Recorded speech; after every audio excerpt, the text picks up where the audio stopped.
Monsieur le Président, le premier ministre s'est présenté hier devant l'Assemblée législative de l'Ontario pour y énumérer les modestes demandes du Québec au gouvernement fédéral.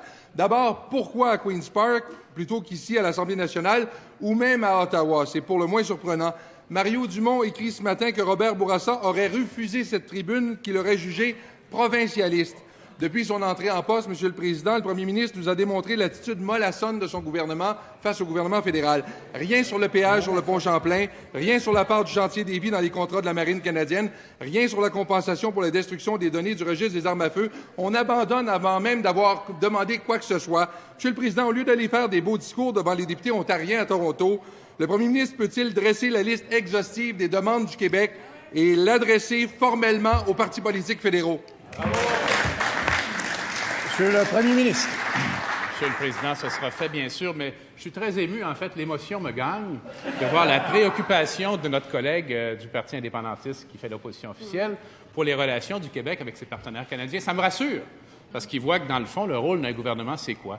C'est pas d'isoler le Québec, c'est pas de creuser des fossés entre le Québec et ses partenaires. C'est au contraire d'établir des liens, établir des alliances au profit de tous les Québécois, notamment de l'emploi pour tous les Québécois, comme en témoignent les 69 000 emplois créés dans la première année du gouvernement. Première complémentaire, M. le député de Verchères.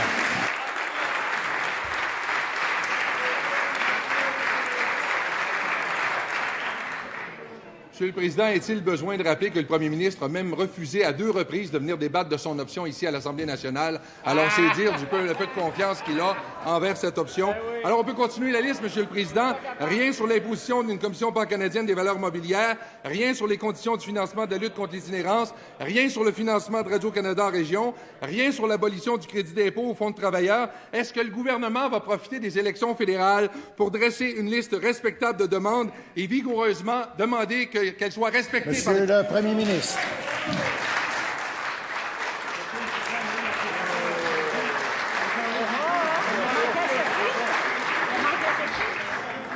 Monsieur le Président, je répète qu'on le fera, mais quant au débat soulevé ou souhaité, c'était sur leur option, qui est un scénario de science-fiction tout à fait fantaisiste, Monsieur le Président.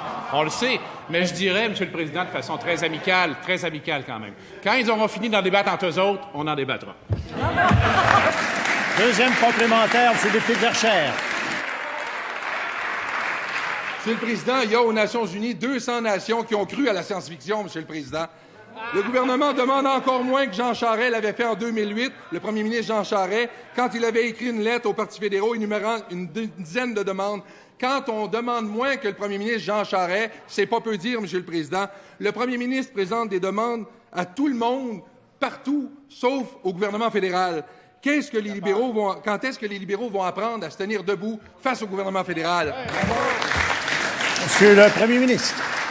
Monsieur le Président, dans le monde imaginaire occupé par nos collègues, le Québec est entouré d'ennemis. Le Québec est assiégé, le Québec est menacé, le Québec est humilié. Il faut vite se sauver de tout ce monde-là, il faut vite s'enfermer dans la maison, surtout pas ouvrir les portes, surtout pas ouvrir les fenêtres. Nous, on va garder les portes grandes ouvertes, on va faire des liens, tisser des alliances au profit de tous les Québécois et les Québécoises avec tous nos partenaires, particulièrement l'Ontario, mais partout au Canada, qui est un pays dont ils portent la citoyenneté, j'espère, avec fierté.